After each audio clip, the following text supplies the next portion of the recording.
We are Are live. we though? How dare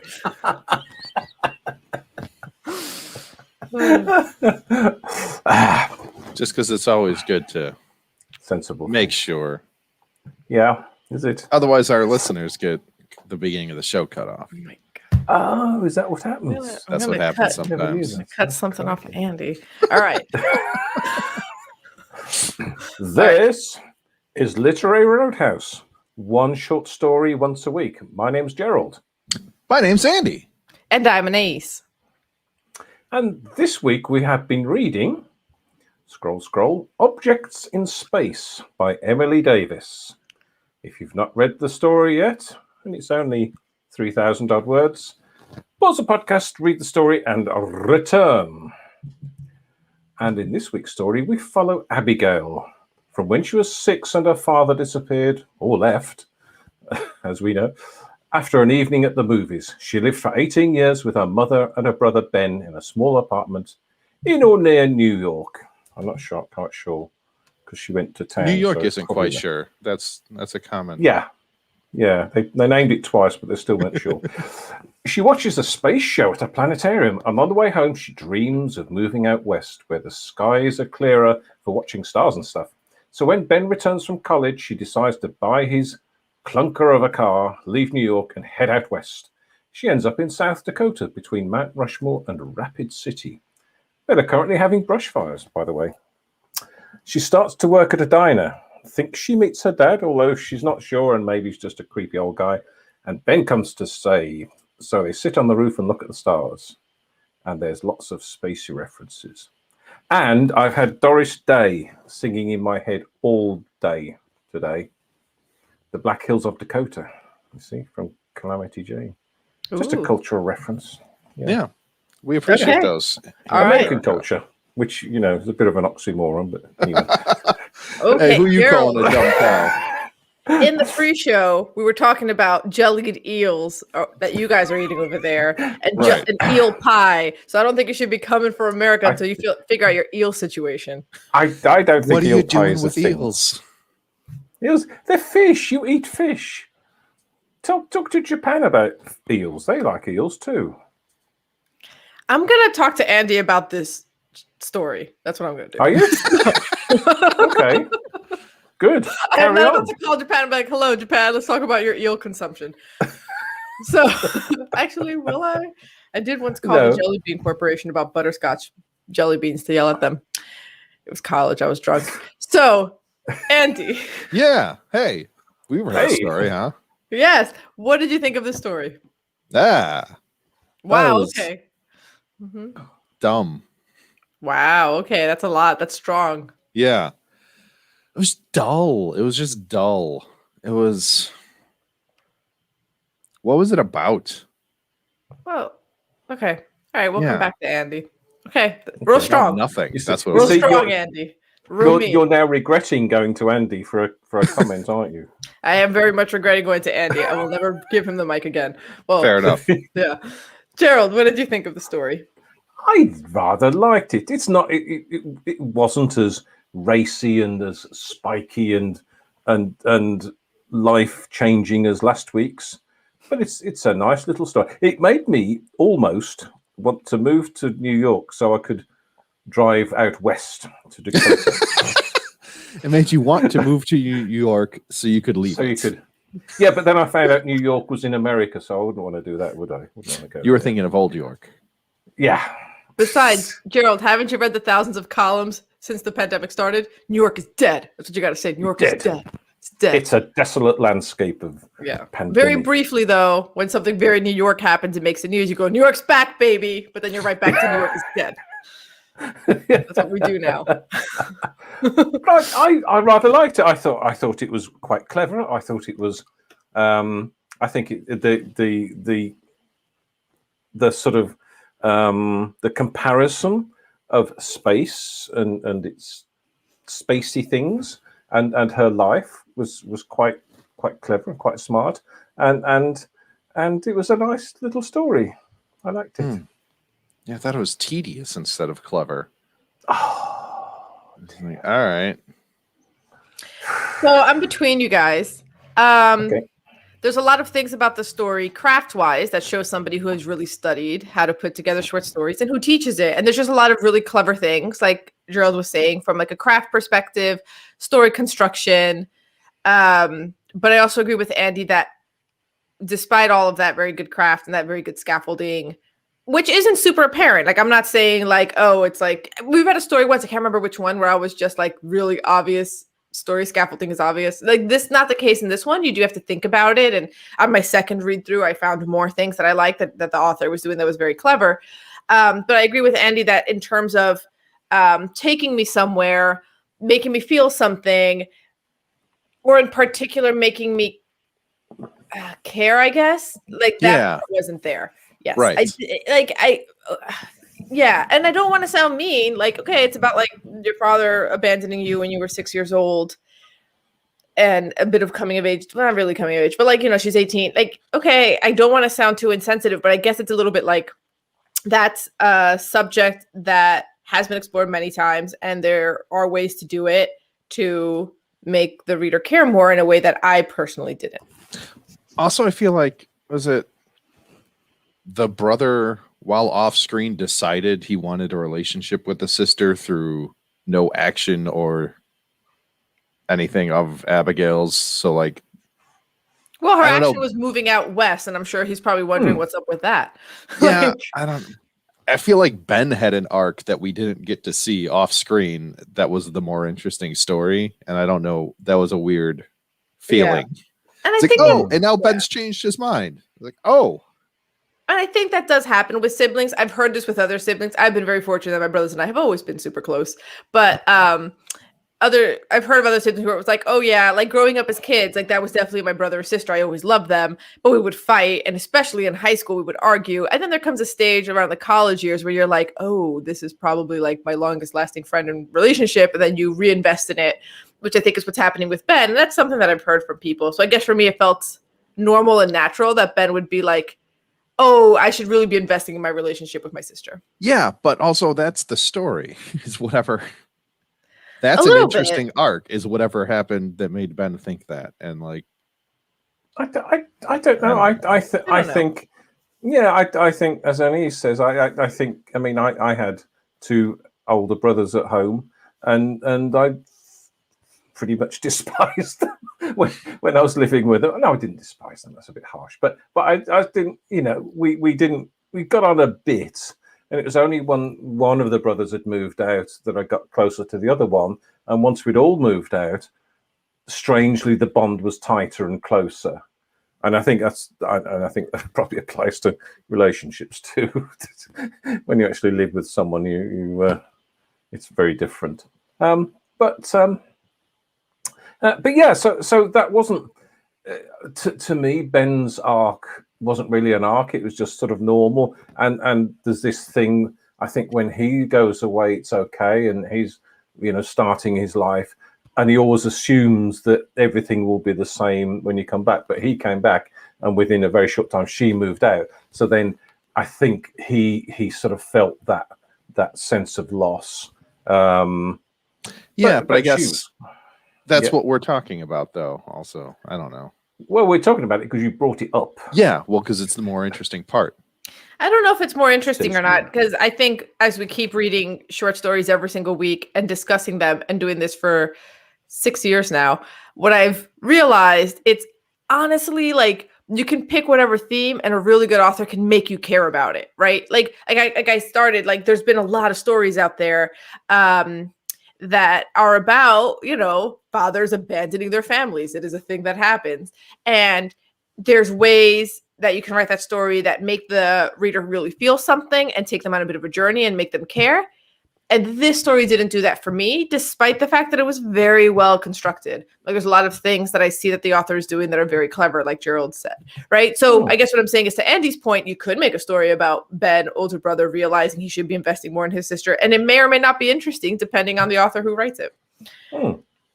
Yeah, I think in my opening comment, I think I said it was a nice story. It's not gonna blow me away, and it's not gonna change my life. But I enjoyed reading it. I enjoyed following her as she changed her life and like it's that whole sort of comparison between New York, busy, uptight, close and tight, and then wide open spaces, and her moving from that environment to a wide open space. And I think it was from her sort of uptight, nothing much happens sort of in her life, to when she moves away, all of a sudden she's experiencing more about life and starting to enjoy her life properly. So that's what I like, that sort of, and all the sort of spacey things and looking at space and planets and all those things. Yes, some of it was literary construction, which was nice and nicely done. But I think that the whole sort of theme about having distance between people and distance between spatial objects are the main story, really, and I enjoyed that. Yeah. And you know what, on my second read through, the thing that I noticed is that list at the beginning, the pins in the roadmap of her mind where her thoughts go, right? What's missing from that list and what's the rest of the story is her father leaving, right? Like the father doesn't make the list, and that's the kind of like smart choices that authors, right? Like she's here like acknowledging the things that like she would be willing to say pretty much to a stranger, like, oh yeah, gravity, the Midwest, right? But then the father thing, I guess, feels more personal, maybe something that she's like trying not to acknowledge too much, that she thinks about, but then she spends a large chunk of the story thinking about that. And then I'm also wondering, like, is she leaving New York because her father also left? Is there a little bit of like, well, what did he leave for? What else is out there? And then the whole thing about her feeling always like she wants to like float off of the earth, even though she knows gravity's keeping her there. And it's not until the end where Ben sort of reinvests in her as this older male figure, not a lot older, he's only 2 years older, but having like a masculine family figure that she can rely on. Now she feels her center of mass. Now she's coming back down. So there's like a lot of, family relationships, why the father left, and Ben's ability to fill in that gap a little bit, which he doesn't until towards the end of the story, that, really make it about that. And it doesn't make the list. The fact that her dad left her when she was 6 doesn't make the list of things she always thinks about is interesting, because clearly it is. No, and it was 18 years that she was living without the father. So I think. Oh, right. She's older. She's 24. She's no, 24. But isn't she 18? Because she's going to go to city college. It's very unusual for people to go to. That's what I was a little confused about. Yeah, because I think I had that same thought, Gerald. Like, is it 6 plus 18, or is it they've always been there? Well, 18, because she's about to go to college, and that's when you do that. I don't know. Okay. Yeah. I agree, Gerald. It's a little confusing because if you're saying she lived with the mother and brother, I mean, this is a minor point, but she lived with the mother and brother for 18 years in a 5-story walk-up. Is that including when the dad was there for the first 6 years or not? Well, right, because she also lived with her brother and mother. Yeah. Yeah, is it inclusive or exclusive? Right. Yeah. Mm-hmm. It's interesting if it's and maybe it's done deliberately that she didn't refer it into the roadmap of her brain, and neither does she refer to it as the entirety of her life. Right. Yeah, I think you're probably right. It was 18 that she was now 18 when she moved out. Yeah. But there you go. Mm-hmm. Yeah. I like the bit where she said she was yearning for the Midwest, or maybe it was the 1950s. Mm-hmm. Yeah. I like the fact that she had this like I would have if someone that it really resonated with me, the way she drew that picture, and that would be the sort of picture that I could see in my head of this sort of spacious Kansas area, and actually, although there were similarities and the sort of practicalities were the same, the detail was very different. And when she goes through the diner and the chairs are different and the waitress is different, all this sort of stuff, I quite liked that. Mm-hmm. But only different in superficial ways. She was pretty close. Yes. Right. Yeah. Oh yeah. But there was more there, right? Like there was character there and people there. That's what you get. Yeah. Right. Jim and Roxfall and Yeah. I also like just the way that the author transitioned between things. Like it's not like, and then she worked at the diner. It's just like, it's a lot of trusting the reader to pick up on things at all times, while also very clearly signposting what's happening, which I thought was good. And then, since pie was one of the things that made the list, when you're learning about the diner, it's about what pie they serve on what day of the week. That's the first sentence really about it once she works there. Just things like that, where it's just like very clever short story construction. Yeah, I just wish it had made me feel a bit more. Yeah, right. I wish I cared about any of the characters. Zing. Andy. Yeah, when she, when she's in the diner and she decides to rent a room and get a job, and then she says Monday's a cherry pie, Tuesday's a pecan. So you then know it's show not tell, isn't it? That she's obviously working there, and I there's a lot to like about it. It's not gonna blow people away, but yeah, no, I think that's my biggest complaint. It made me think of Doris Day and Calamity Jane, That's which I saw at Yeah. last Christmas. So it was quite Happy nice. Christmas. Thank you. Yeah, lovely Christmas. Sitting watching Calamity Jane and drinking something at a ridiculous time in the morning. Yeah, I think that's what frustrated me the most about the story, because there was a lot to like. There was a lot of very good bits, and I was like, okay, that's how I feel. Like, man. I like describing the crowds of New York as an algae bloom. That was nice. There's a lot of cool little bits in there. Yeah. I just wonder whether you two are just looking for two. You've got your weird Granta heads on, and you're thinking this isn't a story. This isn't as false, because the story that Andy and I also lost our minds over was, remember we read The Hunter's Wife, Anthony Doerr? Yes. Okay. Midwest, wilderness, and it wasn't super racy. It wasn't, right? Like, yeah. And it can probably, I think it's just, like I was saying, like when you read as many short stories as we've been reading, and you get some stories that come in and really just like blow it out of the water. And then, I mean, yes, following Machado is not helpful. Facts. But also following Anthony Doerr, The Hunter's Wife would not have been good. Or we loved Hollow, right? Hollow wasn't particularly racy, like the one like sex scene was like a fade to black. Nothing was really described. So yeah. So it's not that we need the racy. We just need the roller coaster. Yeah, I think this is your palate cleanser. So you've had the the heavy meal of last week and the spicy curry of last week, and now you've got a bit of orange stuff, iced water or something like that. The little sorbet. They give you, yeah. Little Thanks, sorbet, Cheryl, for providing our palate cleanser. Yes, it's. Well, I thought it needed. As always, I had no idea what we were reading until I opened it up. So it was. Yeah, it was a. I would, when I started reading it, I thought, I'm not going to like this, but I did like it. So there you go. I don't actively dislike it. This is true. I read it through twice. It's well constructed. Right. Okay. Yeah. It was nice. It was nicer than I set out on this podcast to say. It was nice. Oh dear.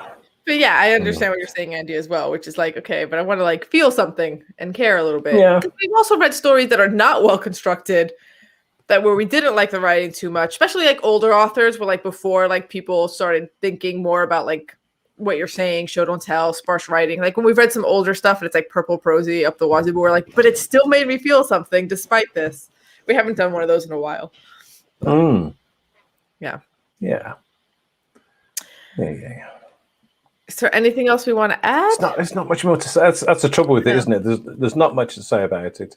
It's it is what it is. It's a nice story. Space, relationships, people, space, distance, and being held in one place and breaking free and gravity and stuff. Yeah. And relativity too. It's all in Relativity. there. Mhm. Yeah. Relativity, You relationships. could be a rocket scientist after reading this book. A very bad one. A very bad one. Yeah. Go on then. Okay, so what are we rating it? I'm gonna put Andy in the middle. Yeah. I'll I'm come gonna- in. I think a 4. I think a 4 is about right. It's just better than meh, but it didn't really make me feel a lot. That's where I'm coming in. Yeah. I'm coming in at a 3, but for the exact same reasons. Okay. Yeah. And I coming in at a 5 for the exact Okay. same reasons. Because it's nice. Because it's nice. It's enjoy. It was like last week. You know, yes, it's a 6 story, but I didn't enjoy it, so I knocked it down to a 5. And this is probably a 4 story, but I did enjoy it, and I enjoyed the imagery that it created in my mind, and the Doris Day and all that sort of stuff. And so it's nice. So I bumped it up a little bit. All right. Okay. That was nice. So there we are. So yeah, so Anais is right. Anais is right. It's the 4. But I gave it a 5. Well then. Okay. There you go. There we go. And also for people who are new, we're rating out of 6. So Andy, what are we reading next week? Oh, next week we are reading a story whose title I thought I had written down, but I didn't. I have it written down. Yeah, what's the title of that No, story? you're doing it. It's your story. All You right, gotta I'm say it. finding it then. The Case for and Against Love Potions by Mbolu Yeah. Mbule. Okay. But before you go, tell us the pins and the roadmap of your brain where your thoughts stop from time to time in the Facebook group Literary Roadhouse Readers. And if you don't want to look back on your life and wonder whether or not you could have been a better podcast brother, leave a review on iTunes and support our podcast on patreon.com/Literary Roadhouse. Every bit helps. And as always, share this podcast with a father who was abducted by aliens in your life. Until next time, read a good story.